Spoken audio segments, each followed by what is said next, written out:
Keeps happening. I actually do. It's because Windows updated. And they changed everything. And I'm losing all my brain cells. New show theme song. What now?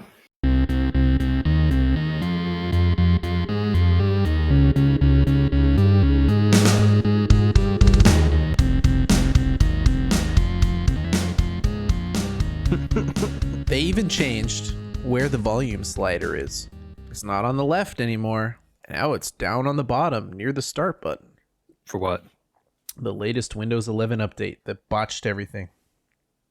Oh, I was just gonna I have say. it pending. I was just gonna say. Good luck.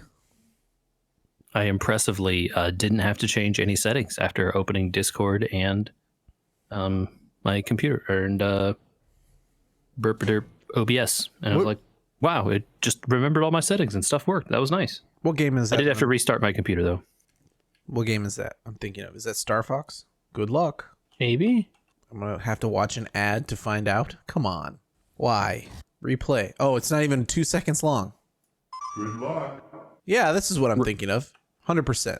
I hesitate to criticize you because you're starting to sound a bit like old man shakes fist at cloud, but yeah. it was not broke, and so they did not need to.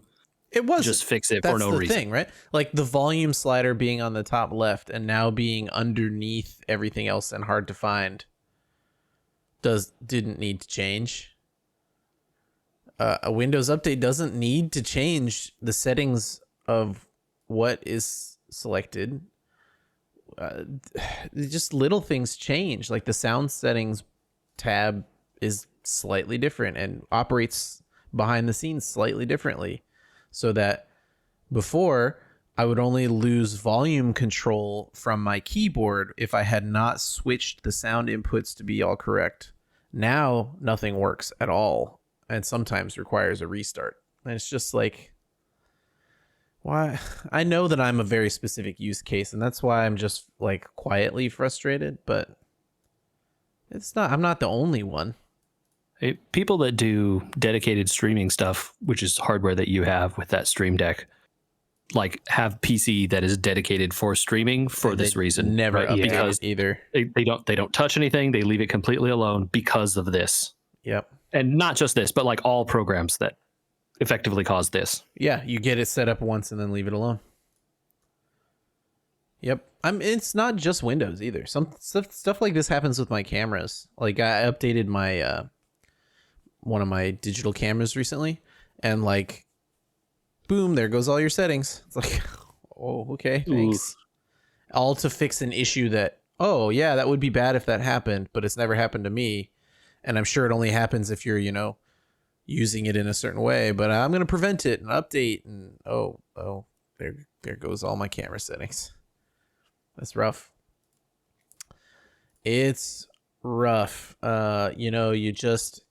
JJ, you follow the rules all the way to the end, and then your brakes lock up, and you go shooting across a corner, and there goes your season, right? RIP to a real one.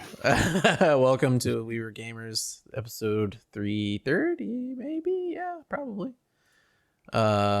Charles Leclerc, Michael, Sounds like he had a bad day.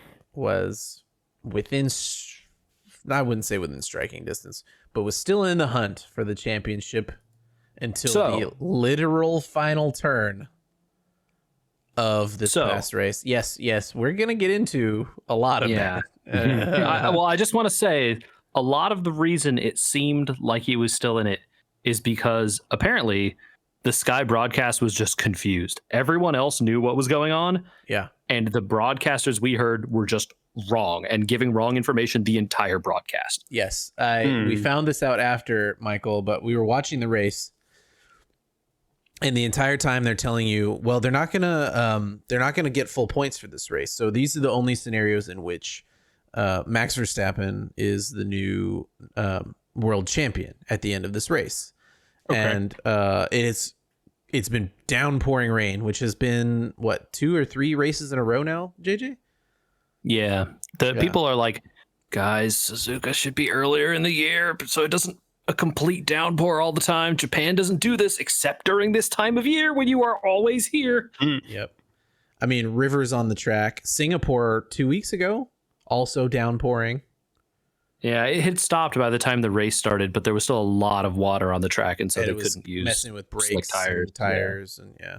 And it's a road course, so there's just oil and Yeah.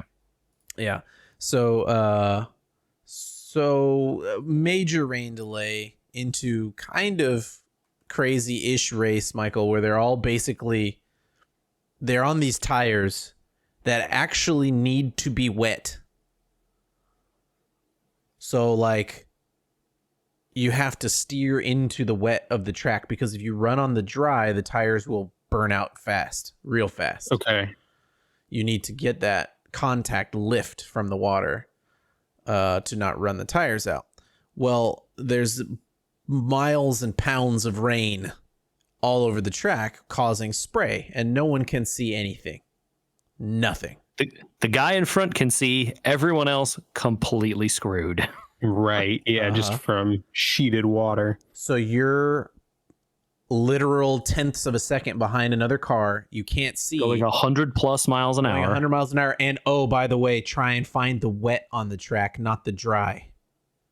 Mm-hmm. Or at least a So- part with any water, as opposed to like the exact tire tracks of the person behind you where the water just left, you know? Uh-huh.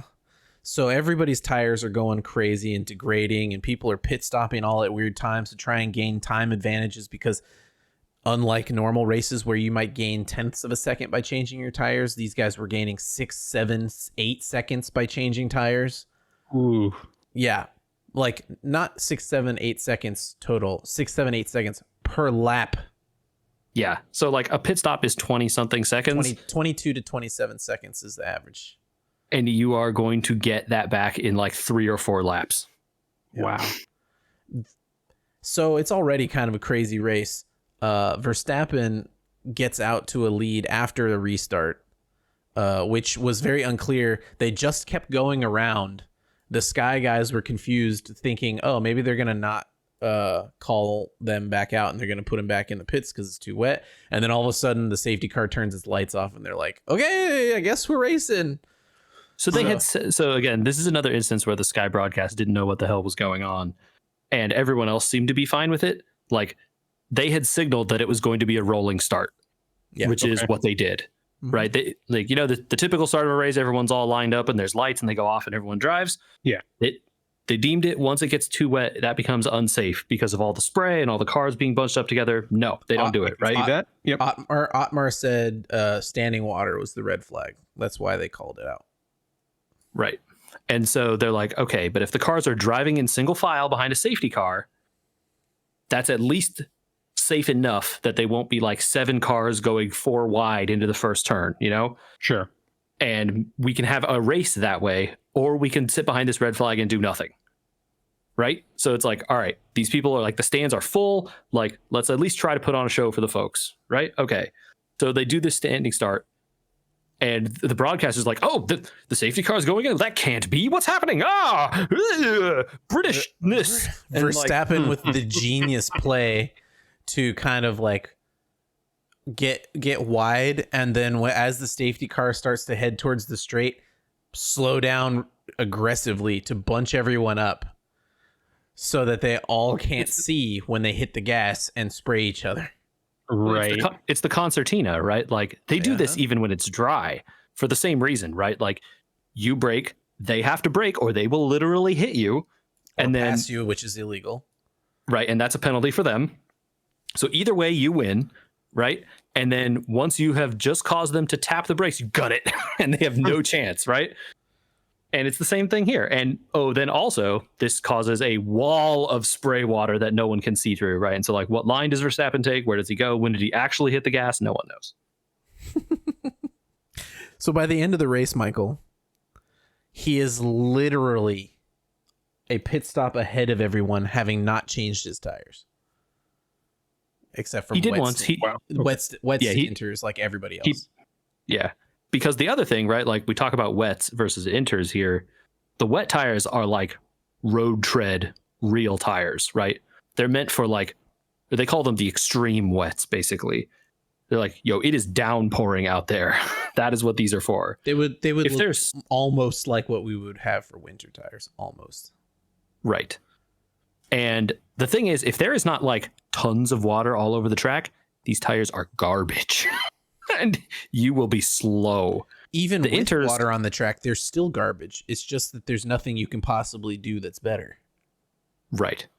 And it's like they're not, yeah, you would rather, in every respect, right, you would rather be on the inters. They're faster in almost every case, unless it's so undrivable on the inters that you need to be on the wets, right? And so then it's like a chicken game early on for like who will pit from the wets to the inters first, because they will immediately gain a huge advantage. But their tires might wear out quicker. Sure. Yeah. And so then that's the whole rest of this race, is everyone like constantly pitting either to change inters to a new set or to change from wets to inters to like gain an advantage on the people they're fighting with. Meanwhile, because Max he's out Verstappen- front and he can manage his tires better than everyone else because he can see, he makes it through the race on one set of inters. Sure. It was funny though. Yep. It was very clear that Red Bull knew the rule because he's 24 seconds ahead of the next car. And at this point you say to yourself, well, that's a free pit stop. You might as well take it and get onto even faster tires, right? Sure. But Red Bull has read the rules and know that if he wins the race at this point, and Leclerc doesn't get fastest lap, that he's won the championship. I think he has to get second and fastest lap, right? Yeah. And at this point, someone like way farther down the field has fastest lap because they pitted for new inters and then immediately went 7 seconds faster than the whole race. Yeah. Like So- even Max too, right? So far down the field, he doesn't even get a point for fastest lap because he's not in the points. Right. So he radios and he's like, are we going to change for tires? And they're like, no, we're just going to keep you out. Just, take care of your time. Don't do anything crazy. We're just going to ride it out. Like, It's like, no, okay. maintain pace, keep it going. You do whatever you got to. He's like, okay. And they're like, yeah. yeah. So they knew that they were likely in line for a victory. And also it's kind of smart, right? You're 24 seconds ahead. If you lose 2 seconds a lap, he still had probably only 10 laps left. He's not going to lose the pace. And you take the the air gun jammed out of the equation. Right. Like you have even the chance of the catastrophic pit stop isn't worth it. And even if your tires fall off the cliff, right? Because these tires are built in such a way, all F1 tires are built in such a way that they're great at the beginning, then they're okay for a certain period of time, and then somewhere, you don't know exactly where, but somewhere they will fall off a cliff and just basically be rubber that is pointless, and you may as well not have them. And you don't know where that cliff is. And, the teams probably have ideas and they think they know or whatever, but like, if you push long enough and you get there and the guy behind you hasn't, he's just going to sail past you. So then the end of the race comes up, Michael, and second and third are dog fighting for second place. I mean, It's like half a second less.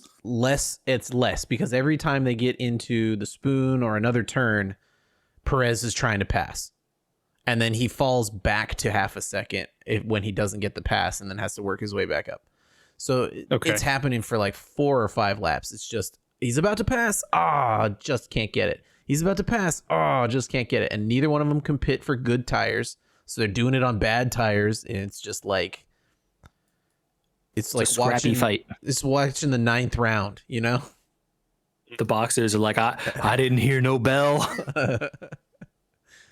And Perez is just like, this is it. I have to make the move in these last 3 turns. The race is ending because Max has crossed the line at the checkered flag. The time has run out on this race. There's no more chances here. So he makes a move. Leclerc defends it and accidentally locks up his brakes. Okay. It might I be mean, an accident. it's maybe. Who knows? I mean, maybe he was cooking it so hard trying to fight him off that he just missed his point and then was like, well, I might as well just go straight. I can't turn here. Might as well just give it up, right? So the literal last turn of the race, he accidentally runs the curb straight over.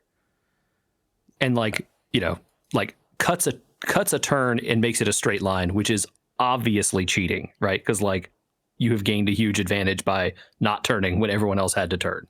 Right. Penalized, loses 5 seconds, so that shoves him back down to third place. Uh-huh. Wah, wah. Yep. And guess what that means? The season is now over. Max Verstappen, you're the champion. Well done, Max. No chance anyone else could do it. Yeah. Mathematically, he has won. Mathematically, No one yep. can catch him. Yeah. But Except, right? Yeah, except. Uh-oh. they've already told everyone on everywhere that's listening to them on the broadcast that this is not the case, that there won't be enough points for that to be the case. So Sky News is doing the broadcast interview after the race. Before the How official did you feel? You know, what was your strategy? How do you feel about this win? You know, first all place, the Max, sports great questions. job. Great job. How do you yeah, it was rainy, it was great. And their information says that he's just gotten first place in this race and that Leclerc is second because they haven't penalized him yet. But even if that were to happen, because there's not full points, it doesn't blah, blah, blah, blah, blah. Right? So they're in the middle of interviewing another guy when all of a sudden he goes, Max, you want to come back in here? And then he just says, world champion. That's all he says. That's how he finds out. He doesn't That's go, all you need.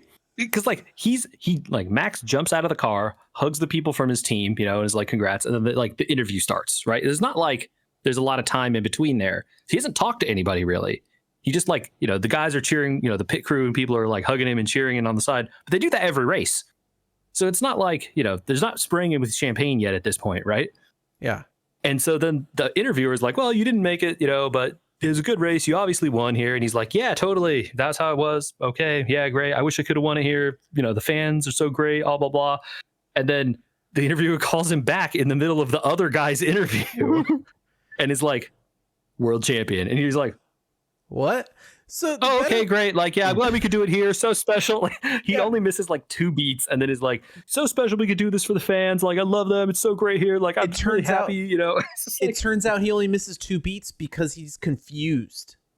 So yeah, he's exactly. Like, he he's had just both speeches. He was just waiting to like mentally file over to the other speech in his Right. mind. Well, you no, know? but so he's confused because then they get out of there and they go to the official room, waiting room, where they're going to get all the FIA ruling, 5-second penalty for Leclerc and all that sort of stuff handed down to them. And I don't know how it doesn't make it from Christian Horner and the pit wall, who have already determined that he's the world champion, to him officially. But in the interview room, when they're getting ready to go up and spray champagne for the end of the race and all that sort of stuff, Uh-huh. he's in the room, peeks around the corner, and they're literally like scraping up the wall thing that says world champion on it for him to stand in front of. And he's like, oh, haha, that's funny, but it's not really that, right? And they're like, Right.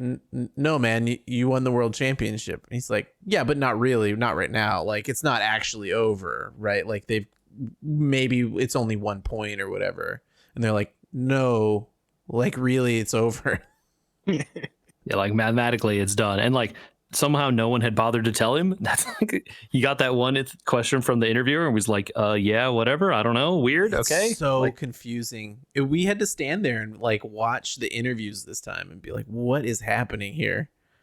yeah. So I only watched that first interview from the Sky guy. And then I went and like looked up news articles and they explained what happened. But it's like, yeah, if you're watching, it doesn't make any sense. You're just confused. And And then it's like they amazing. bring out the trophy later and he's like, okay, I guess like 2 years I'm in a not going row to say no now. to the trophy. He's world champion 2 years in a row. Both times it ends in just complete chaos. You know, to be fair, this one was a little less. It was chaos because this race had chaos, not because, like controversy. Because like all he had to do was even like get third or something the next race, and then he won for sure, right? Yep. So it was like this season was. It's not like the the end result was in doubt here, Oh, yeah. probably, unless he screwed up royally. But like, well, now that they've fixed it is ridiculous that they keep screwing up this stuff. Right? Yes, that's what I mean. In so much, it's not chaos. It's chaos, not controversy. You said controversy. That's a good word. Oh yeah, exactly. Last year was controversy. This is just like, well, we could talk about the other thing with F1 that came out today. It's the same exact thing of like not being clear about the rules. So Michael, 145 million was what you were allowed to spend. So hand over your financials, all teams, for last year while we audit them. Sure. Yep.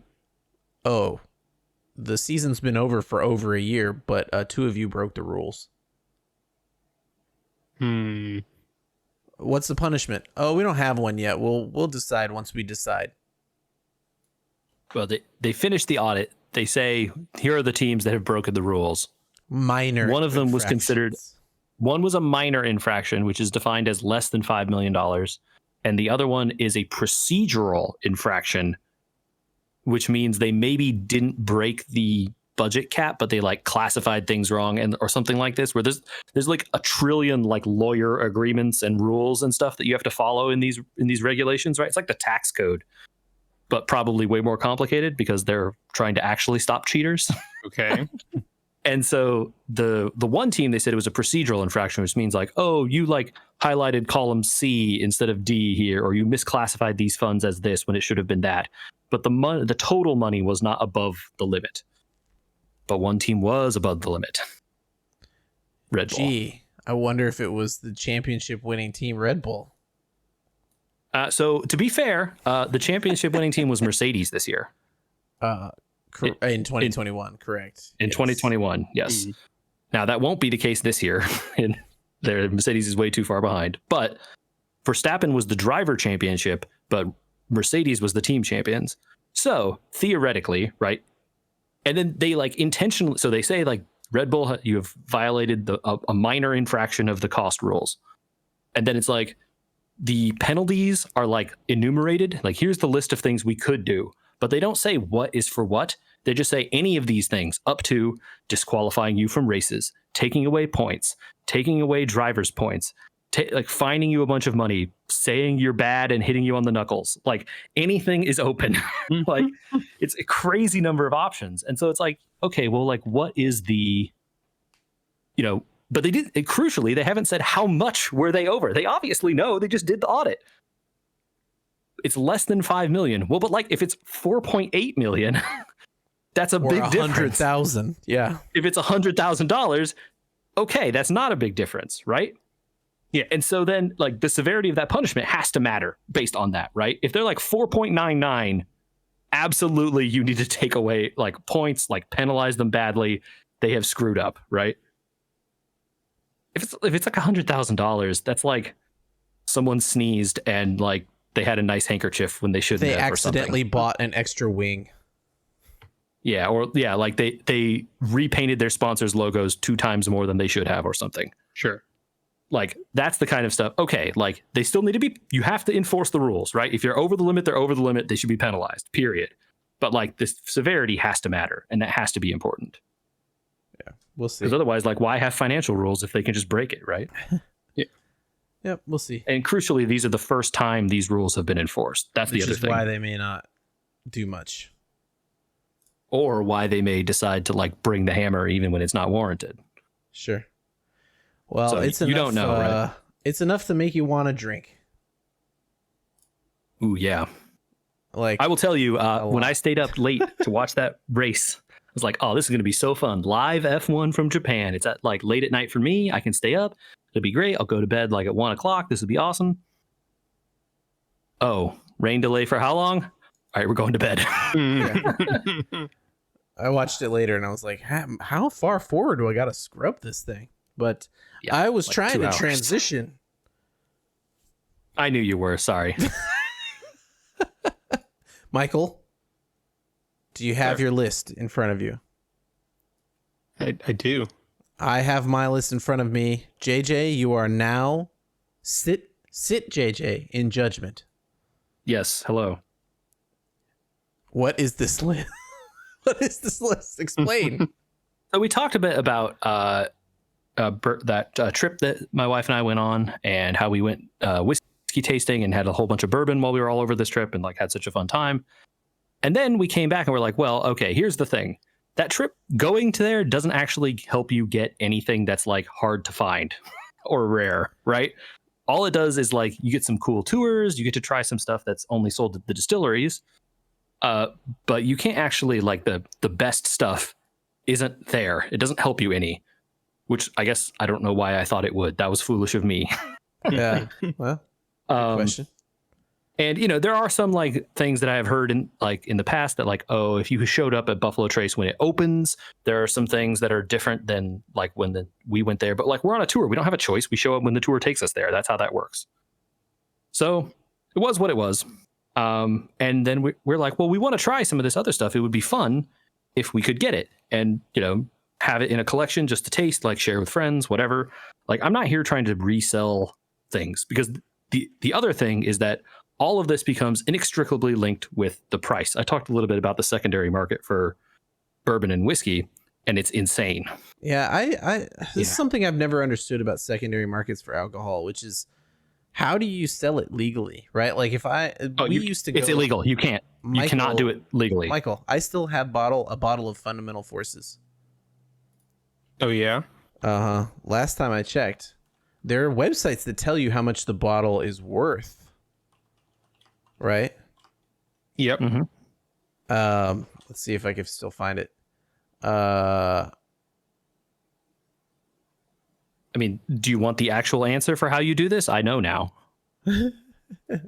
Sure, but it's like, so for years and years and years and years, people are like just sort of quote unquote trading on Facebook or whatever.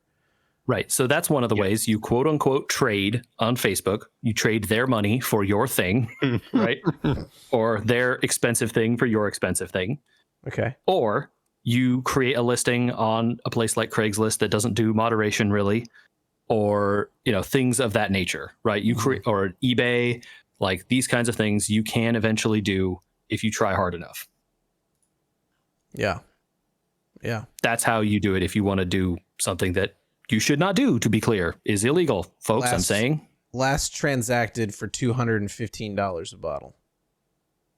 Okay. Maybe it's worth going through those hoops. I don't know. You decide for yourself. I have one. I bought it for $24. So my wife and I sat down and we're like, all right, what is like all of the coolest stuff and the most interesting stuff that we would want to try that we could just like have a list of things to reference and be like, is this one of these things that we think is cool? Let's try and buy it. Right. And so I put together this list. I shared the link with you guys in Discord, so you can open it up here. Oh yeah. Michael and I already confirmed we are sitting in judgment of the list.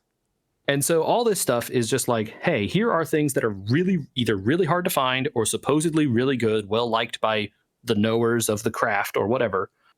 And then like, some comments about them, and then prices where I would consider purchasing them. Right. It's like, if you go and see one of these and it's above these prices, don't text me, like, or, don't just like go out and buy it. But if you see it and it's like this price or under, let's have a conversation. Or if it's well under, just buy it. And then I'll have a surprise that we will all be happy about. Right. But to be clear, you're willing to buy them at this price, bring them home and unseal them and drink them. Yeah. I'm not talking about any of this stuff would be stuff I would try to resell. I would drink anything on this list. But the value of these, you think even at the inflated prices people have for whiskey of now, to you, this is the price you have to pay to get these. And so anything on this list, you're willing to spend.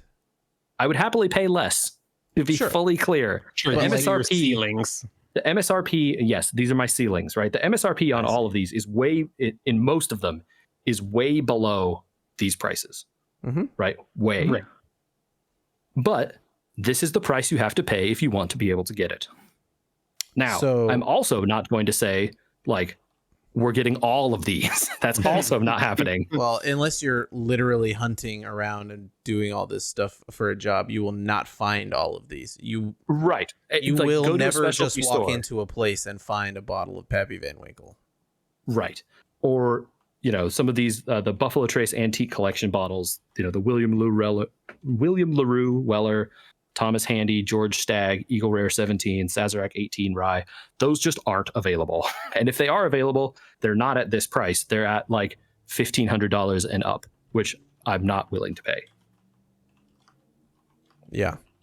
All right. So I'm just going to go through this. But yeah, like I know I wrote this mostly. Yeah. So I'm much more interested about what you guys think. And like, have you had any of these? Are you interested in any of them? Do you even know what these are? The first bottles on here are Antique Collection Buffalo Trace, which you would have seen when you went there. No, absolutely. We wouldn't have. Oh, sorry. We saw like, yes, they had them behind in a vault. Yeah. Yeah. It wasn't like you could like touch them. Yeah. I have not seen one of these up close in person or held them. Sorry, that's not true. I have seen one on a shelf, but it was $2,000. So what's the difference between this WL Weller up here versus the actual Weller label? So the antique collection stuff is all of like the highest and oldest versions of these other things, right? That's why it's the antique collection. Okay. Special collector's bottle, higher proof usually, but also older generally. WL Weller is a brand, right? All this like first set here are all made by Buffalo Trace.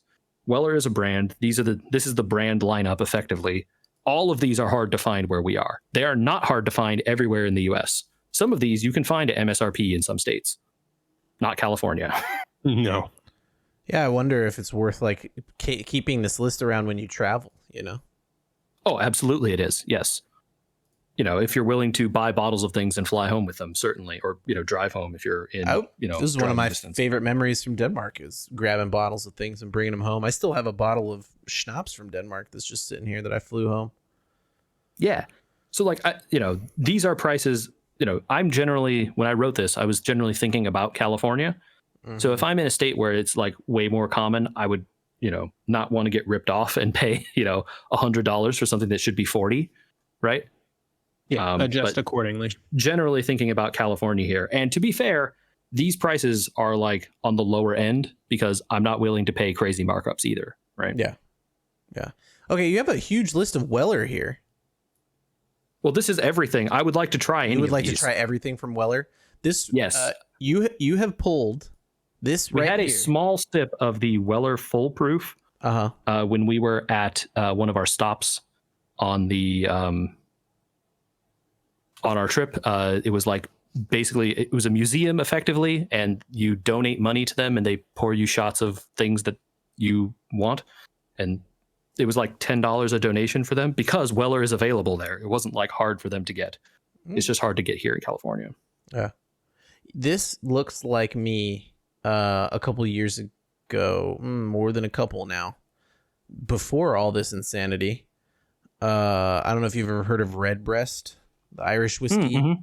Yeah. They're owned, I think, by Johnny Walker. I took a paycheck, one of my final paychecks from a thing, and I went into a Total Wine and I bought every bottle of different type of Redbreast that they had. Cool. Like Nice. single pot, like Lostau, cask strength, 12-year, 15-year, 18-year. They have a 27-year. I did not purchase that. I was going to say, I don't know if your paycheck would get As you a much 27 as year. much as the others combined. Yeah, And then I some. think that was literally the same as all the others combined. And Redbreast, unfortunately for them, but great for me, has not shot up in price. In fact, most So this is the other non-American thing. whiskeys have not shot up in price. You was can just still about get to say, Scotch for quite cheap Scotch- comparatively. Scotch has not increased in price like this. It's specifically bourbon that has had a run. Very strange. What is driving bourbon and not Scotch? Because it's sweet and easy to drink. Some of them. Some of these other ones that are full proof are like, 110, 120 proof. I don't know that I would call those necessarily easy to drink. So I endorse this idea because one of the things I have liked doing since doing those getting all those, was drinking them all next to each other and being like, oh my God, they are really that different. Yeah. And I endorse this long lineup of Wellers. So, like, I would love to try all of these, right? We've tried the foolproof one, but we've only had like one small taste each. And I have no idea what any of the other ones taste like or if they're any good. So this is a different Eagle Rare. This is the Eagle Rare that I've had. So I would really love that Colonel E.H. Taylor. I'm actually like really interested in finding this one. Oh, I don't know. Between Eagle Rare and Weller. I don't know anything about this one, Michael. It's rye. Me either. No, it is not. Oh. Yeah, there. Some of them have a high rye mash bill, but they are bourbons. Anyway, there's also like a million versions of Colonel Taylor. Just like most of these have a million versions. Eagle Rare does not, though. Eagle Rare, like this is the normal Eagle Rare. This stuff is just great for just drinking. People that can get this should get it. Don't pay more than $50 though. That's crazy. I've seen bottles priced at $100 in stores, and it's like, get out of here. Bevmo sell this for $38 sometimes. Goodbye. No. No, nothing at Total Wine on Eagle Rare currently. Yeah. The other thing is that this stuff is released like at certain times throughout the year, and because it's popular, it sells out, and then you can't get it at other times. Right. You've got Blanton's on here. Yeah, I would love to try some. I have had Blanton's single barrel before. I think maybe they're all single barrels. I don't know. Mm-hmm. I had the one. There are non-single barrel versions, I think, but yeah, there's like a whole bunch of different versions. I think it was a white label, not the black label. It didn't last very long. I guess that's a good endorsement. Yeah, it became my go-to. It became my go-to sipper immediately. Yeah, good endorsement. Blanton's is for some reason very hard to find here, but is widely available in other countries. This one has like a huge international portfolio, and so in some places, like it's sitting on the shelf in liquor stores in other countries, and yet you cannot find it here in the U.S. for under $200 in some cases. Maybe they're exporting it all. Somebody bought it up for export because it wasn't selling super well here. Blanton's, I mean, it's clearly selling super well here now. Blanton's has a weird thing with it where like parts of the rights of it are owned by some, international conglomerate. And anyway, it's a whole weird thing. So it's hard to find in the US, which is why I'm not willing to pay the crazy prices. Well, if you can find it for the $60 or $70 that I found it at before, well worth it as a nice evening sipper. Yeah. And it's not high proof either. It's like normal whiskey proof. Yeah. You should just take this pappy off of here. Don't get the list was intended to be exhaustive. Hey, you need to have the unreachable dream, right? I mean, it does say you will never see these in person. So, we know. Yeah. They're $2,500 a bottle for now. Yeah, look. And plus, again, you're not going to see them. That's not how it works. Yeah. Man. No picture of the Elmer Lee here. Yeah, I couldn't find a good picture of this one. This is also like a small Buffalo Trace release. It comes in like a weird squarish bottle from the pictures I saw online. But all of them had weird backgrounds and stuff, and I didn't think it was good for this. Anyway, it's also very hard to find. Elijah Craig is great. I've had it. I don't know that I've had barrel proof before, but Elijah Craig regular is very good.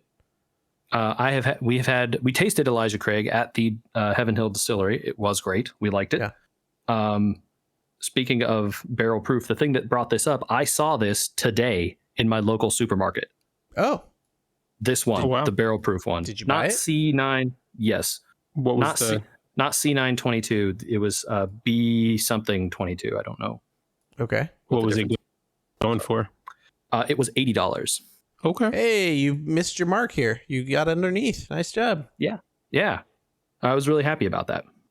So we can delete it. We've accomplished something here today. This Bardstown stuff, this fusion one, is one you talked about before. Yeah. We have a bottle of this Bardstown Fusion series, and there's a whole number of them. Like there's like 7 or 8 or 9 or whatever, and we have number 8. This is just like a really good, smooth, flavorful thing. And then let's see, Wild Turkey. I would skip. I don't think you should, man. This is the thing. Like, here's the Wild Turkey, the like, distillery level has do I have it on here? No, there's one more I should add later. There are some really, really good bourbons made by brands you maybe think aren't very good. Evan Williams has some like really good tasting stuff, but Evan compared Williams, straight to me, against is other expensive stuff. Evan Williams is better than Wild Turkey, though. What are we talking about? Sure, but like we're not talking about Wild Turkey here. I'm talking about Russell's Reserve.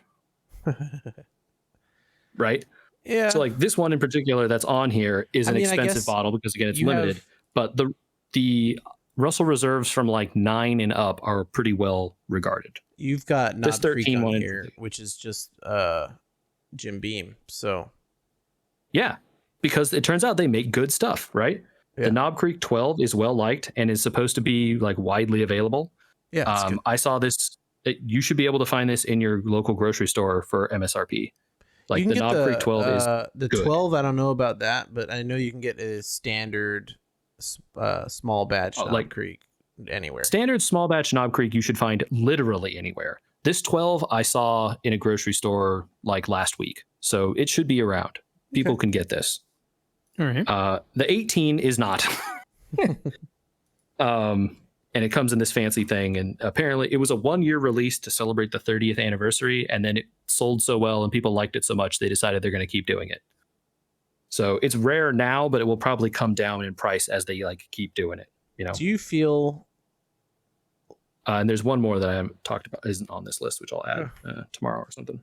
Do you feel like you want to be a bourbon person, or just a whiskey person? I'm going to be a bourbon person for right now because I don't have the depth of knowledge about whiskey. But maybe if I go visit Scotland and Ireland and then come back and be like, now I'm just a whiskey person. That's funny. Nice. That's the other one I wanted to put on here that may surprise you is the Jack Daniel's Single Barrel Select Barrel Proof, I think is what it is. Hey, buddy. It's the gold label. Does not surprise me at all. I drank Jack Single Barrel for many years and just had it on people shelves. Are like, ooh, I hate Jack Daniels. It tastes terrible. Sure. If you don't like Old Number 7, the standard one, Jack Daniel's Single Barrel does not taste like, it's not even distilled in the same. I don't remember how, but it's not the same whiskey. It's important for folks to know the Jack Daniel's Single Barrel Select stuff is better. And then the Single Barrel Proof stuff is even better than that. So they make great whiskey. It's just the big mass market one that you're buying is not it. Yeah. Gentleman Jack, by the way, is not Jack Single Barrel. No, it says Jack Daniel's Single Barrel Select, and it has a weird looking bottle. Very strange bottle, yeah. Like a old and take your snake oil medicine out of it kind of bottle. Mm-hmm. That's half the reason why I want that bottle of Old Fitzgerald that's on here too, because that has a weird decanter that it comes in. Yeah, very cool. Since we're talking about alcohol, I have a weird connection here. Have either of you had Aviation Gin yet? No, that's the Ryan Reynolds one, right? Yes, it no. is. Decent gin. I find it to be less botanical than many like the Bombay Sapphires and stuff like that. A lot less flavor, you know? A little bit more straight gin. Mm-hmm. Which caused a I think I like it. I think I don't like it. So we don't buy it anymore. But I think it's worth trying maybe. Anyway, I watched a show. I don't know if you've heard of it, called Welcome to Wrexham. Oh yeah, they bought a soccer team, right? Them did. Ryan Reynolds. I heard about something about this, but I don't know much. Ryan Reynolds and Rob McElhaney from Always Sunny in Philadelphia and Mythic Quest bought. Well, mostly Ryan Reynolds, and even you could tell Rob McElhaney does a lot of advertising and other stuff to try and make up for it, I think. They decided to buy a very down and out soccer team. in England. I am going to get in trouble for saying that. Rewind. They bought a down and out soccer team in Wales. Oh yeah, then not England. Get that straight. That ain't England. Wales. Oi, Gotta be gov. clear. Yeah. Not in England. In the UK, but not in England. So it's a Welsh soccer team called Wrexham, and it's in the town of Wrexham. And I think part of their deal in buying the club, it didn't really become clear until now. They planned to kind of gin it up with big name sponsorships because they have big name owners, big spending because he's got that superhero money, and a documentary TV show to try and gain international stuff like Drive to Survive. It worked for them, right? Okay. It did. It's a very different style of show in terms of tone. Drive to Survive is like hunting for the drama. You know what I mean? That show is a reality TV show with sports. Yeah. This is more like, there's drama in soccer that's just sitting there and no one's paying any attention to it. That's a little bit of it because they go through how the entire English Premier system works. The like 8 tiers relegation and relegation and all that stuff that if you've watched Ted Lasso, you know a little bit about. So it's like kind of informative documentary, but you start to think it's going to be a Drive to Survive thing in the first episode where it's like, oh, they bought this team and here's these movie stars and here's these players and here's the drama of how bad the team is. And then it cuts to black after it becomes very clear that a player is going to get fired. And then it doesn't go to the next season or the next drama or the coach hiring or behind the scenes of him throwing chairs or whatever again after he gets fired. It goes to a fan's house. And it doesn't talk about the player at all. He starts talking about his life and his kids and everything else. And you start to learn about the town of Wrexham and how it was a coal mining town. And going forward from there, they really are like invested in the town. And I guess it's that's what a lot of this series is about, actually, which I thought was kind of fascinating. Okay. They kind of rug pull you and make it a thing about like, hey, this town is crazy for soccer and it's this like, small little place. And dude, I don't want to ruin it in case anybody watches it, but the town is nuts for soccer and has been beat down by exactly the type of stuff that happens here with bad football teams and businesses and everything else, where like, some rich guy came in and did this, and this to try and squeeze water out of a lemon, And so I guess the team was actually fan owned for a little while because they just were so downtrodden and like out of money and destroyed, basically. Like you see the stadium when they show up, half the stadium is just condemned. But the thing was built in like the 1800s. It's the third oldest, or I think it's the third. It's like one of the third oldest buildings still standing, and it's like the oldest building, like a classic, like a national monument or something. Yeah, at that point, and right? it's like the oldest building that hosts international soccer games in the world. It's nuts. So, I wanted to shout it out because you go from the Ryan Reynolds that we knew to watching him do this stuff with his like aviation gin and Mint Mobile money, and you think, oh, okay, here we are. We're headed for another noble rich man situation, and it's going to be unlikable. And I think the most surprising thing is watching somebody be earnest and sincere on the behalf of people that clearly need help.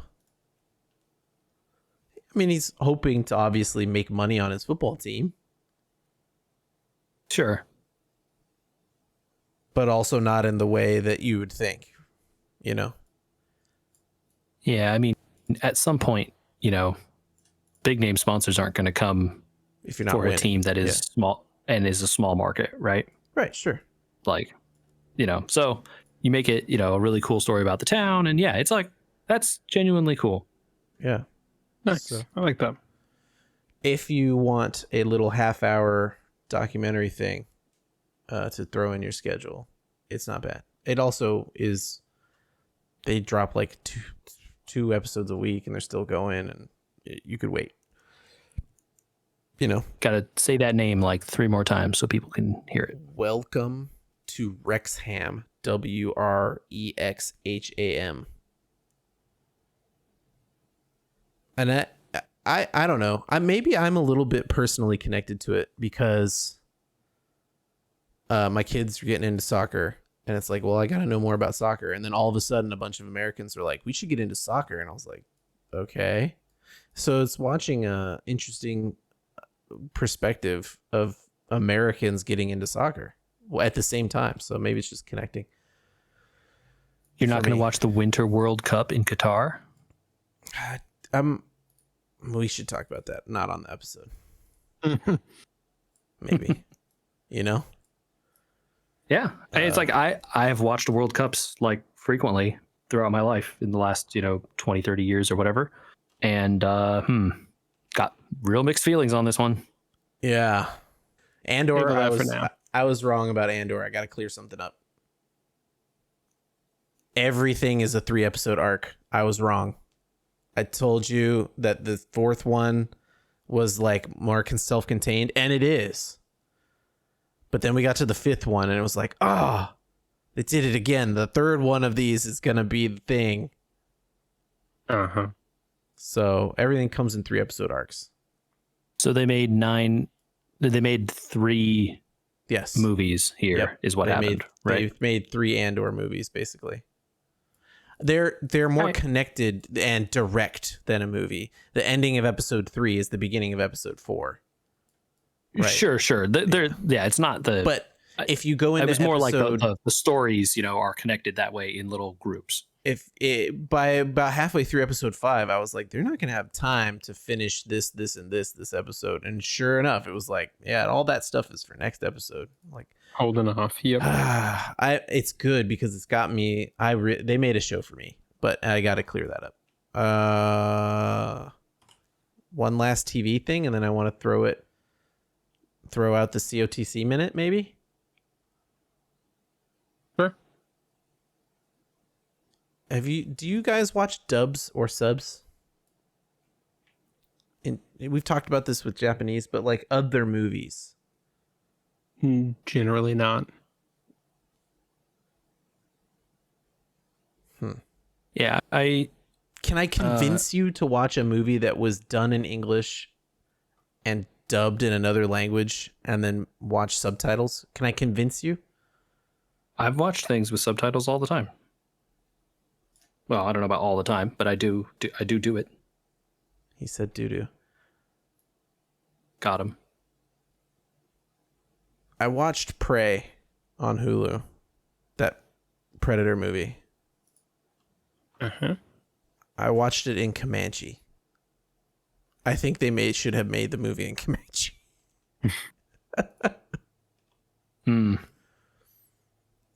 It was really cool and fun to watch. Like really cool and fun to watch. The best part about it was that the French people speak French in the movie, and they don't translate the French in the subtitles. And so not only are you listening to a bunch of people speaking Comanche that you get subtitles for, then when they encounter it was really fun to watch it that way. I wish, because there's other than the French people, there's no white people in the movie, right? It's all about Comanche people. It was really fun. I don't know how to convince you. Ask me questions because I want to convince you. So here, Andrew, were the actors speaking Comanche on set? No, they spoke English. Was it filmed? Okay, so they dubbed it into Comanche because it was the right thing to do, or for immersion or whatever. Yes, right? you can tell they're speaking. And you're saying English. it improved. it improved the experience. They were speaking English, you could tell, which is why it's a dub, not like the English is not a dub. The Comanche is a dub. Yes. Okay. And then I'm Which asking is a then, shame. so it's then really a shame. Honestly, my opinion is they should have filmed it in Comanche. okay. And so you're saying the Comanche language improves the experience is what you're saying. 1,000%. The predatorness of it is there. And one of the main characters has a great line. I have to repeat it for you because JJ, I don't know, Michael, do you know Predator well? I know. Predator, It's been a long time since I've seen any of them. But JJ knows this line. If it bleeds, JJ, you can kill it. the Predator part of it, it was like back to the original, where it's only about a good third of the movie, and the rest of it is like other stuff. Yeah, I mean, I think if someone hasn't watched Predator in a long time, by the way, Predator is still pretty good. Maybe and maybe that's part of what made it so good to watch it. Yeah, you don't see the Predator very much until like you don't even see it at all until halfway into the movie, and then from then on, you still don't see it very much until like a few big scenes at the end. Same exact formula here. It's a good formula, it turns out. Mm-hmm. And the movie has a really good dog in it. I don't know what language the dog speaks. Sorry. COTC. Champions of the Continent. I'm in the castle. How far in the castle? Or are you just at the castle? I'm at the castle and I have a question. And we have to answer it in 6 minutes. All right, go. They gave me the option before I entered the building. Do I fight the 3 people first or straight to the king? That's a very good question.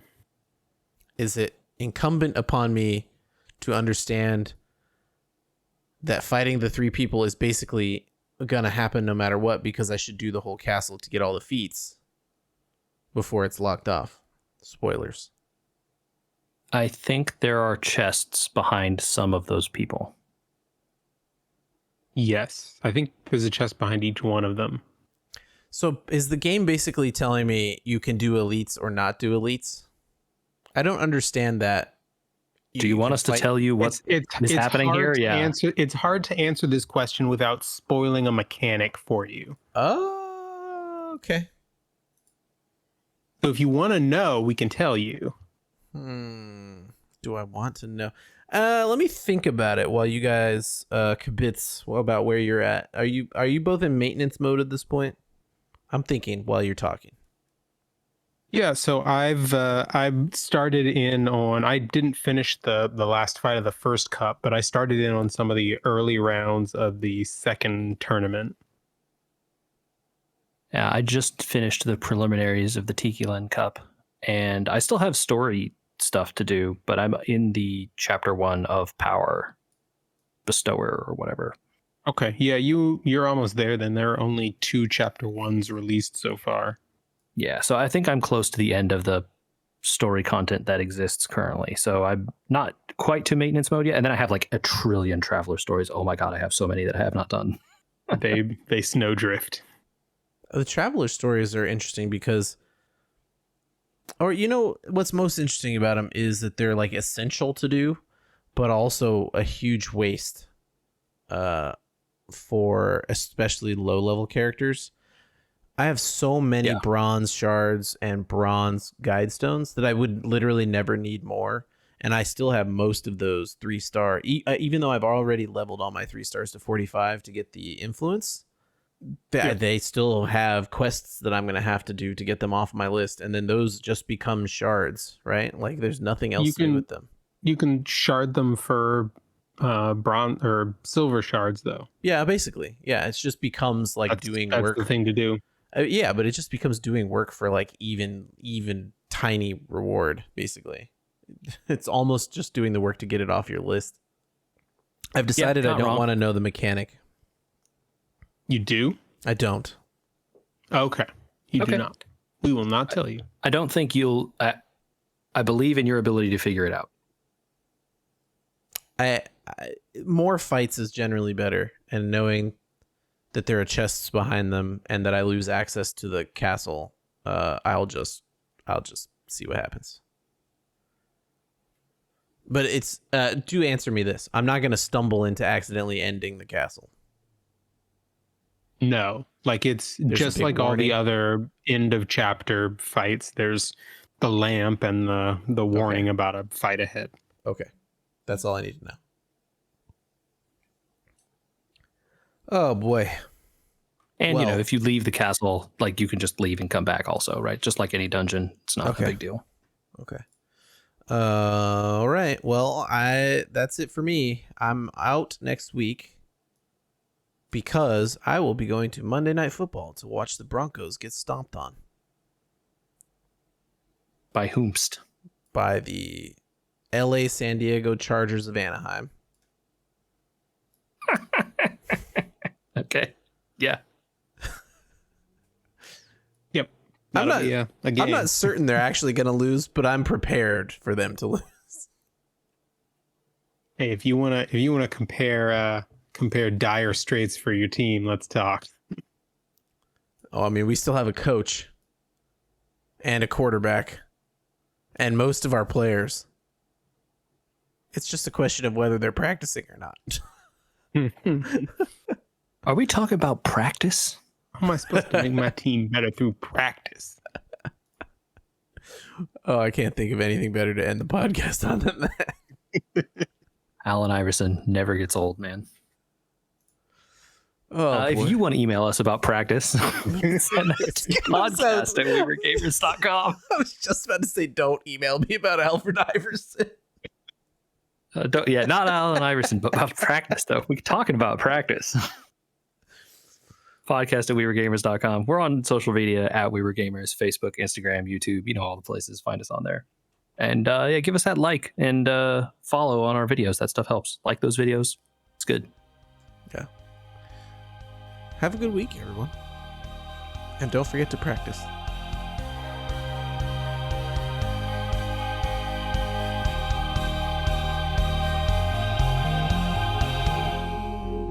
Ah, man. That line is just so perfect for so many things. I like your list, buddy. I don't like what it's going to do to your wallet.